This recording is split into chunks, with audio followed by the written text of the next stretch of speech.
Start learning the physics by clearing the concept and then you feel that you love with physics. Assalamu alaikum. Hope you all are fine and doing good. It's me Mahanur. I welcome you to my YouTube channel Physics of the Universe. Dear students, first year physics chapter number 2 vectors and equilibrium को study कर रहे हैं. Lecture 17 है आज हमारा और topic of discussion है scalar product is commutative. Scalar product को हमने प्रूव करना है कि ये आया हमारे पास कम्यूटेटिव प्रॉपर्टी को होल्ड करती है कि नहीं इन स्केलर प्रोडक्ट. ठीक है, सो स्केलर प्रोडक्ट हमारे पास क्या होती है जब हम दो वेक्टर्स को मल्टीप्लाई करते हैं और रिजल्ट में हमारे पास एक स्केलर क्वांटिटी आ जाए. इस टाइप की मल्टीप्लिकेशन को हम कहते हैं कि हमारे पास स्केलर प्रोडक्ट है. ठीक है, सो यहाँ पर हेडिंग के बाद मेंशन है कि scalar product of two vectors obeys the commutative law. मतलब कि जो हमारे पास जब हम दो वेक्टर्स को मल्टीप्लाई कर रहे हैं, ठीक है, तो रिजल्ट में हमें एक दो वेक्टर्स की मल्टीप्लिकेशन से रिजल्ट में हमें एक क्वांटिटी मिलती है जो स्केलर क्वांटिटी होती है. तो इस टाइप की मल्टीप्लिकेशन हमारे पास स्केलर प्रोडक्ट होती है. तो यहाँ पे मेंशन है कि जो स्केलर प्रोडक्ट है दो वेक्टर्स का वो हमारे पास ओबे करता है कम्यूटेटिव लॉ को.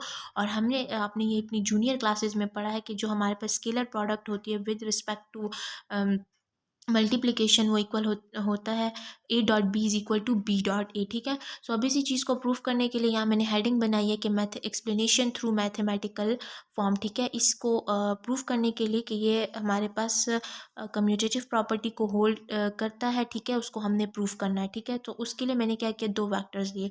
पहला वेक्टर ए है और दूसरा वेक्टर बी है. वेक्टर ए की डायरेक्शन भी आप देख लें. ठीक है, या आपकी सिंप्लीफिकेशन के लिए मैंने ये डायग्राम इस तरह से सेपरेटली ड्रॉ किया. ठीक है, this is your vector A, this is your vector B. ठीक है, अब हमने क्या करना है, आपको प्रीवियस लेक्चर याद हो जो कि हमारा स्केलर प्रोडक्ट था, उसमें हमने डिटेल के साथ उसको डिस्कस किया था. तो स्केलर प्रोडक्ट की सिचुएशन में मैंने जो लेक्चर 16 था उसमें मैंने वेक्टर बी को उसके रेक्टेंगुलर कंपोनेंट्स में रिजॉल्व किया था. ठीक है, लेकिन अब क्योंकि हम इस चीज़ को पढ़ रहे हैं कि स्केलर प्रोडक्ट जो है वो कम्यूटेटिव प्रॉपर्टी को विद रिस्पेक्ट टू मल्टीप्लिकेशन जो है वो होल्ड करता है, तो उसके लिए मुझे वेक्टर ए को जो है उसके रेक्टेंगुलर कंपोनेंट में रिजॉल्व करना है. ठीक है, अगर आपको मैं प्रीवियस लेक्चर बताऊं तो वो ये था. देखिए, बी को मैंने उसके रेक्टेंगुलर कंपोनेंट्स में रिजॉल्व किया, B sine theta and B cos theta.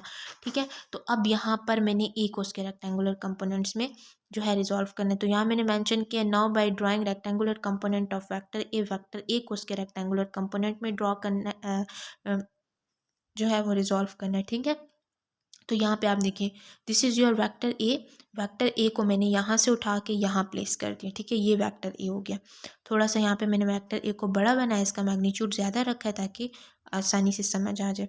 This is your vector B, ये उठा के यहाँ पे मैंने प्लेस कर दिया. सो यहाँ पे मैंने लिखा वेक्टर ए और this is your vector B. इन दोनों ने एक एंगल बनाया विच इज़ थीटा. अब मैंने क्योंकि रेक्टेंगुलर कंपोनेंट्स ए के रेक्टेंगुलर कंपोनेंट्स बनाने हैं. ठीक है, सो क्या करेंगे, सबसे पहले यहाँ वेक्टर ए का जो हेड है यहाँ से मैंने एक कंपोनेंट ड्रॉ किया. ठीक है, यहाँ तक, यहाँ पर आपने नहीं लेकर आना बिकॉज आप कंपोनेंट में रिजॉल्व करें. यहाँ से आएगा यहाँ तक. ठीक है, ये आपका वर्टिकल कंपोनेंट ऑफ वेक्टर ए है. ठीक है, जो कि हमारे पास ए वाई है. ए वाई को हम लिख सकते हैं ए साइन थीटा. उसके बाद आपके जो यहाँ पर एक कंपोनेंट आएगा, अब यहाँ पर आप देखें ज़रा, कंपोनेंट से पहले ये आपका वेक्टर बी है. अगर आप इसको देखें तो ये वाली लाइन और ये जो component of vertical component of vector ए था, ये वाली लाइन, ये जो डॉटेड लाइन थी, और ये हमारे पास ये दोनों वेक्टर और बी वाली जो लाइन है वेक्टर बी का, जो ये दोनों मिलके एक एंगल बना रहे हैं विच इज़ 90 डिग्री. ठीक है, 90 डिग्री जो कि राइट एंगल ट्राइंगल है. तो यहाँ पर जो इस टाइम जो कंपोनेंट, तो फिर इससे हमें ये पता चलता है कि यहाँ पर ये 90 डिग्री का एंगल बना रहा है तो वो बेस है. तो बेस के साथ जो कंपोनेंट होता है हमारे पास हॉरिजॉन्टल कंपोनेंट है. ठीक है, सो अब हमने हॉरिजॉन्टल ये वेक्टर ए कर लें. ठीक है, this is your vector A. So horizontal component of vector ए जो कि हमारे पास ए एक्स है, जिसको हम ए कॉस थीटा लिखते हैं. समझ आ गई, होपफुली आपको ये क्लियर हो गया होगा कि ये हमारे पास क्या है. अब यहाँ पे देखिए, यहाँ से लेकर ये जो आपका वर्टिकल कंपोनेंट जहाँ पर मैंने यहाँ पे मैच किया था, ठीक है, यहाँ तक आया.